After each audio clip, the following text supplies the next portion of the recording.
to our segment, a Q&A segment, where we attempt to address commonly asked questions by our patients and potential patients. Very common question that I get asked is, what are the factors responsible for low yield following a transplant?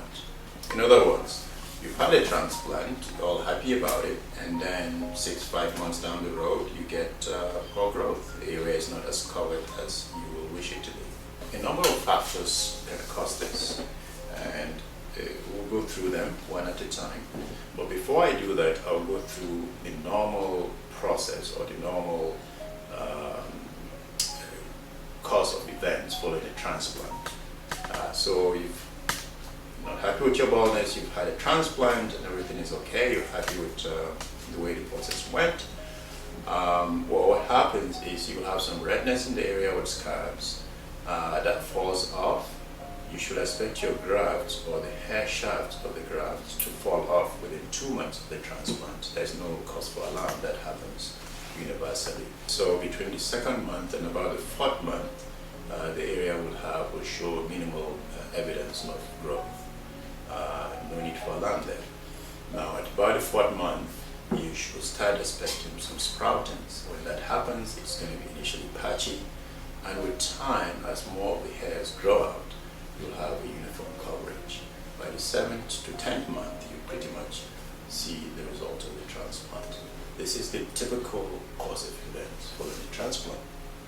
Now, if outside of this, say at the 10th month, you see no growth, then that is the issue that we'll be addressing today.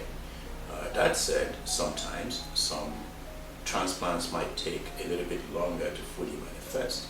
So before you jump into conclusion, unless at the 10th month you have no growth whatsoever, if the growth is still, in your opinion, suboptimal, you should consider giving it at least 12 months. Why does it happen sometimes that a transplant is done and the yield is low at, say, 12 months?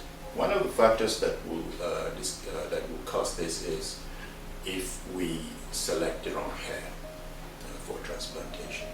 So if your doctor is selecting hair to graft and the hair is taken from an area that is already miniaturizing, where in the thinning area or balding area, that hair is not likely to do very well. Number 2, the process of extraction is very, very critical, especially if you're doing the follicular unit extraction. This is highly skill dependent and depending on the technique. The grafts need to be treated individually as organs. And just as you would do a liver transplant, hair transplant is no different really. It has to be treated with respect and very delicately. So the process must be as gentle as possible. The hair is freed from its attachments and pulled without any force. There should be no pulling or tugging, because once that is done, that hair is likely not to grow very well. If you have an extraction process that involves the use of any mechanical air or vacuum to yank the graft out, that can be potentially deleterious to the survival of the graft. So yes, it is essential to verify the experience of your doctor in whatever procedure is about to perform. Number 3 is the storage of the grafts.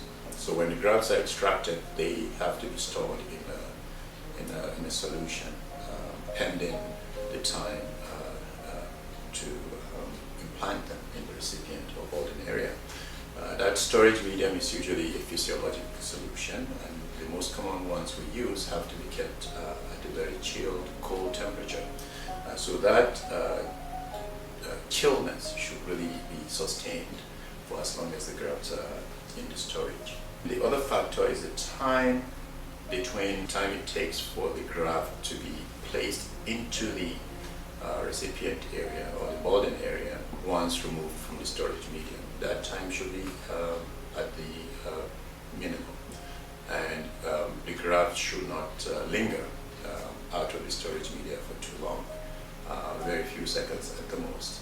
And any departure from this rule will result in the death of grafts. And if you have several grafts that have been placed in the back of the hand pending placement into the recipient area, you can imagine you will have mass death of those grafts. And most of them will be planted already dead, and they are not likely to do very well. The total time between extracting the graft from the body and placing it in the recipient or balding area should be kept at about 6 hours or less. Exceeding that time will start reducing the yield of the grafts. There are also patient factors. There are other factors that are dependent on patient condition or patient behavior. So for instance, if you use hair pieces per wig, I advise generally that patients discontinue the use of wigs completely until they are satisfied with the yield of their transplant. Why do we do this? Because if you start placing your hairpiece soon after surgery, the occlusive effect of the hairpiece on the balding area and the trauma of mechanical friction there will affect your yield. Most people that use hairpieces will incorporate use of glues, tapes, and those will have traction effect on the pulling effect on the area, and that in itself can cause hair loss. And quite a few patients are actually allergic to these substances. So it's not unusual to see signs of irritation in the areas where the hairpiece is applied, and that will affect the yield of the graft. Another thing the hairpiece will do also is to affect the direction of the hair growth, which will affect the aesthetics of the result. And that's why you do the transplant for aesthetic reasons. The hairpiece will affect the direction in which the hair grows, and that again is not a desirable effect. Also, the use of certain chemicals like dyes or hair relaxers, these tend to irritate the skin. A lot of them will actually sting when contact is made with the skin. That tells you something. That irritant effect can affect your yield. A very common condition is dandruff, severe dandruff, where you have flaking with some redness in the head and the skin or the scalp. It's called seborrheic dermatitis, and that in itself can affect your yield. So if you have this condition before transplant, it would be prudent for it to be treated by a doctor or a skin dermatologist. And then after the transplant, a regimen for treating the dandruff should be part of your post-op treatment. In a nutshell, anything that can cause inflammation or irritation of the scalp should be avoided for transplants until your yield is fully manifested. All that said though, there are instances where a cause for the low yield cannot be fathomed. Not because there is no cause for it, but because it's not one of the obvious suspects, or we could not clearly identify one of the aforementioned factors to be at the basis of it. So in that case, you might have unknown reason for that, but that should be very rare. So I hope that this little segment will satisfy viewers that have these questions, question to do with yield. Thank you very much.